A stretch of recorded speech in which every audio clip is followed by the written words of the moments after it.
So how can the ex-Muslims help? Because obviously they're in a dangerous position. We've got to think about their safety. How can they help? What can they do? If there's any ex-Muslims watching this, what would you suggest that they start doing? You see, many of the ex-Muslims have an upbringing in Asian countries or African countries, in Muslim countries. And you see, when I was growing up as a Muslim kid, I was growing up in an apologetic environment, not only family, because back in days, we had a form of synchronized Islam in Bangladesh. You know, that's why we were relatively peaceful. We didn't have this kind of fanaticism. But when the Saudi money started coming in, and petrodollar come flooding in, and then we started going more deeper into, Orthodox Islam. And Orthodox Islam is the real Islam. So I want to pick up on that point, because one of the things that a lot of liberals and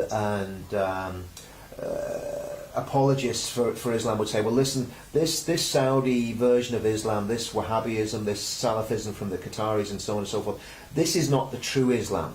They're telling us that this is a perversion of this lovely religion that's very peaceful.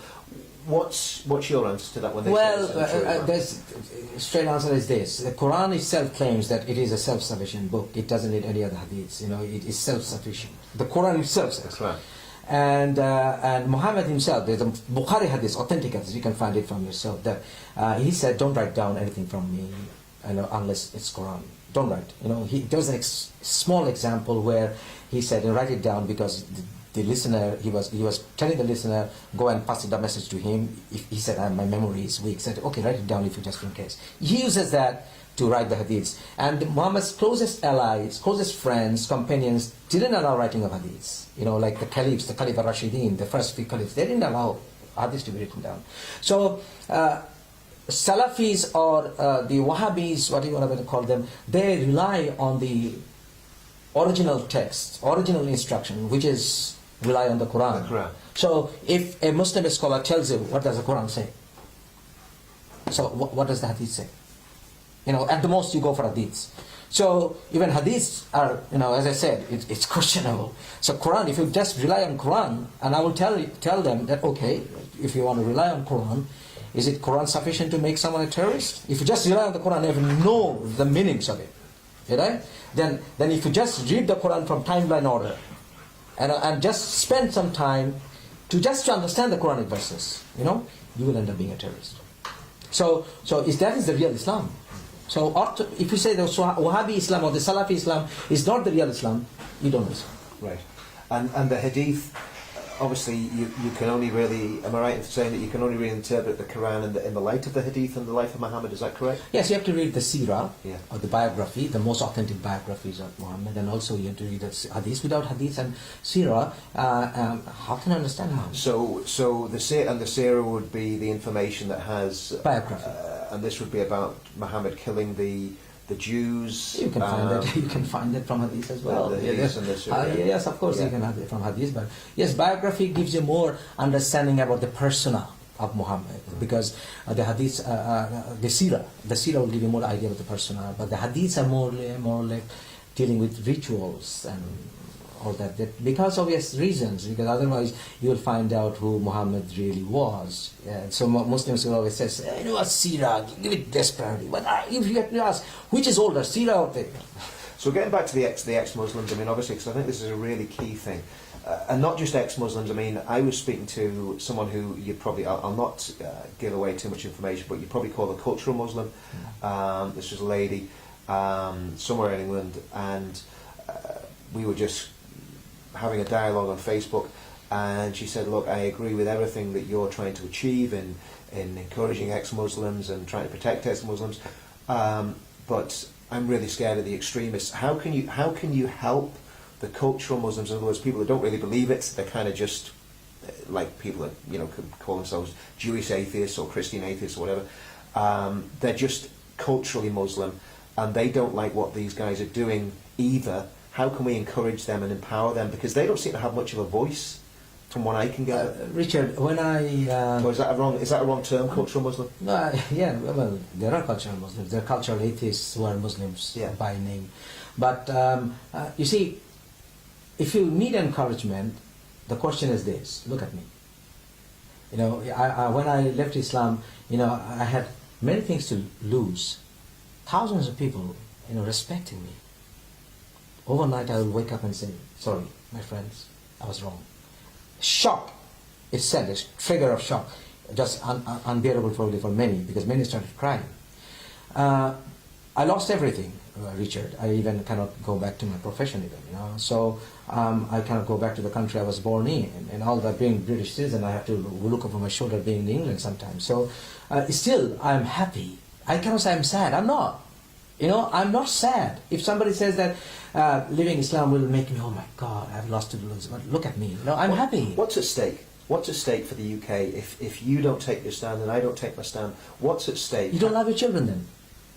I did it because I can't even see my child. But I would say I'm happy because I have life examined. I have examined my life. But what's actually at stake for the UK if we don't... Security.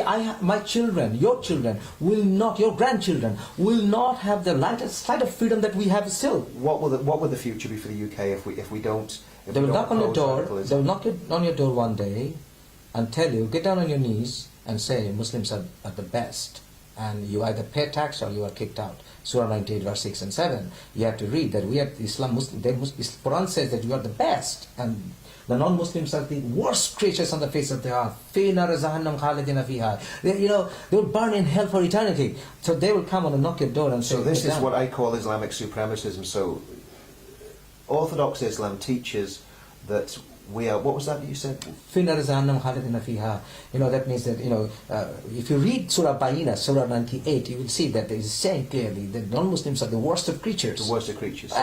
So everybody else apart from Muslims is the worst of creatures. You see, you have to read Surah Fatiha, the first surah in the compilation order, not revelation order, compilation order, which is uttered by every Muslim 5 times a day. It is Surah Fatiha. Surah Fatiha is the opening. The meaning of Fatiha is the opening, the first surah of the Quran. If you read it, reflect through it, the last verses will say, don't let me lead into the way where they are cursed or the derailed. Allah, praying to Allah, don't lead me to the way, lead me to the one who you have blessed. That's in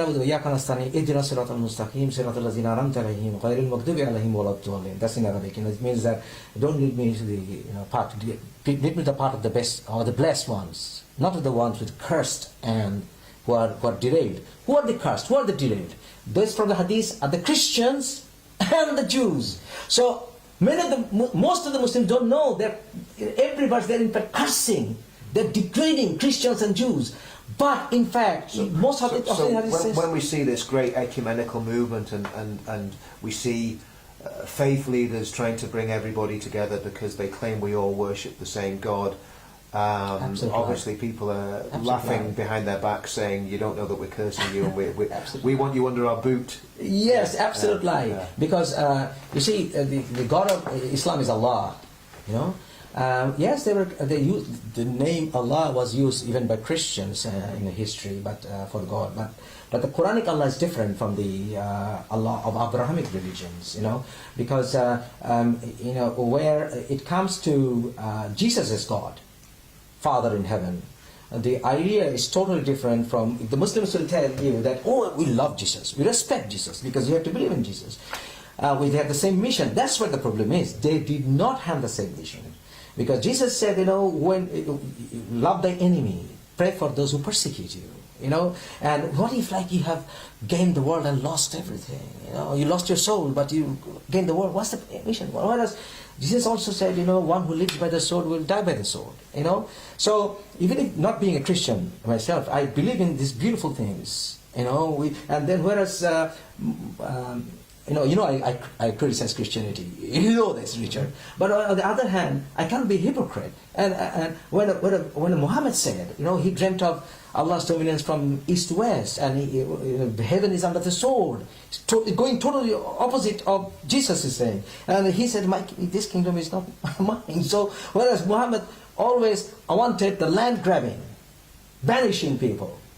So how can you say they worship the same God?